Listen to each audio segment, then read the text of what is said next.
That's a pretty impressive performance, man. First round finish. Give me your assessment. How did you think you did? I think I did well. I wasn't trying to wrestle that much, but he kept crowding me. Any chance he got to get a hold of me, he did. And that kind of averted my wrestling a little bit. Went to the ground. He almost got me in the armbar, but I fought through it. Got out.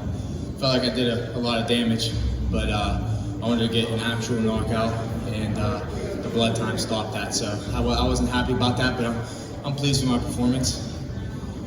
And how tight did you think that armbar was? Were you ever in any trouble, or was it just? It wasn't right on the joint, so it was causing some pain, but nothing that was gonna cause any injury.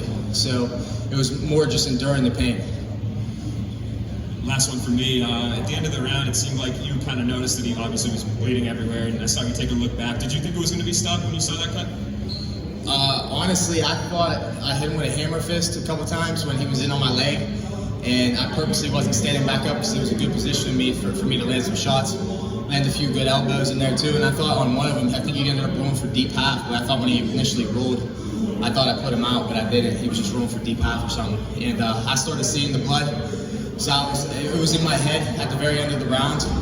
And I was hoping it didn't get stopped, but it did. So like I said, a little upset about that, but I got the win, so I can't complain. I noticed that there was no glove touch at the beginning of the fight. Was that something you planned? Was there? I'm sorry, it's tough. There was no glove touch at the beginning. Was that intentional? Was that just you just kind of dove with their feet? It was intentional. It's not a sign of disrespect for me. It's just I'm going in there trying to take this guy's head off, and I expect him to do the same for me. So I don't want to touch hands with anybody. So that's why I didn't do that. Dalton, congrats on the performance, man. So when you had that armbar, I mean, how close was it, and also how important was it to have your coaches and be able to hear them? We actually just went over that position in warm-ups today, and we went through it a couple times during the week. We expected him to throw up some submissions and stuff at me. It's nothing we don't do on a normal basis, so it wasn't. I knew the technique and stuff, the way to get out of it. It was just staying calm and composed there, because he didn't have a fulcrum right on the elbow, so it wasn't. Like I said before, I wasn't in a threat of injury, but it did hurt a little bit. It was just enduring the pain and being patient until I got out of it. Mm-hmm. And at the end of the round, I saw your face when you turned around. You looked mad that it got stopped. It was clear you wanted to get in there for a second round, right? Yeah. I wanted to get the stoppage in the first round. That's always my goal, and I say that before every fight, and I say that as a goal for myself. I set a bar for myself. I don't want to just go in there and win. I want to go in there and get the finish. I want to go in there and dominate the fight. And I felt like I was doing that, but I felt like a really good, devastating finish and coming near, whether it was on the feet or on the ground. And when I seen that blood, I was hoping it didn't get stopped. And whenever it got stopped, I knew exactly what it was getting stopped for. So that's why I was a little upset, threw up my arms a little bit. That's not how I wanted it to end. Congrats, man. Congrats on the win, man. 7-0 as an amateur, 3-0 now as a pro, all finishes. Do you wish you could get a little bit more cage time, maybe go into the third round? I went to the third round once or twice as an amateur. It's not really about getting cage time for me. Like I said, I want to go in there. I set a goal for myself every fight, first round finish. And that's a goal that I set for myself. It's not something that I'm all right, I'm going to go in and finish everybody in the first round because I'm that good. When I train for these fights, I set a goal. I want to finish them in the first round, and that's what I'm working towards in my camp.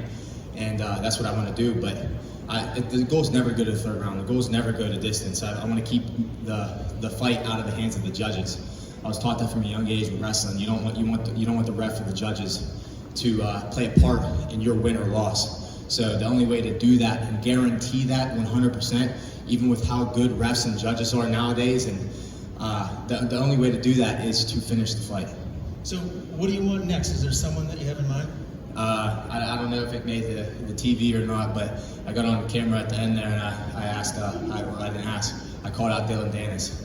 He's out there, he's been fighting at catch weights of 175 and 180. He's never even made it down to 170 yet, I believe. And he's calling out a lot of guys that he can't even fight, like guys that are UFC champs and world champion boxers and stuff like that. He's calling these guys out to be a troll on social media. And I mean, I'm 3-0, he's 2-0. We're both in the same organization. We're one weight class apart. Even if you would say that, because like I said, he's been taking catch weights. In my eyes, he's a middleweight until he makes that 170-pound limit. So I would love that fight. I would love to show everybody that he's not as good as he says he is and stop that hype train. Congratulations on the win. I'm curious to know, how did you get the nickname Hercules and who gave it to you? So I used to do a lot of boxing growing up, and I was boxing in Youngstown, Ohio. They have some good boxing there. A few world champions, Ray Boom Boom Mancini, Harry Arroyo, Kelly Pappy. So it's really, really rich in like the boxing history.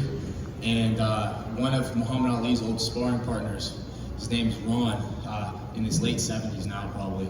He comes down to the boxing gym and just always hitting the bag, always goofing around, always hyping people up and stuff. And maybe 5 years ago, he just started calling me Herc, like short for Hercules. And every time somebody new would come to the gym, he would always introduce me as Hercules. So a lot of guys in the gym started calling me it too, and it kind of just stuck. So that's how I got that nickname, and I just stuck with it.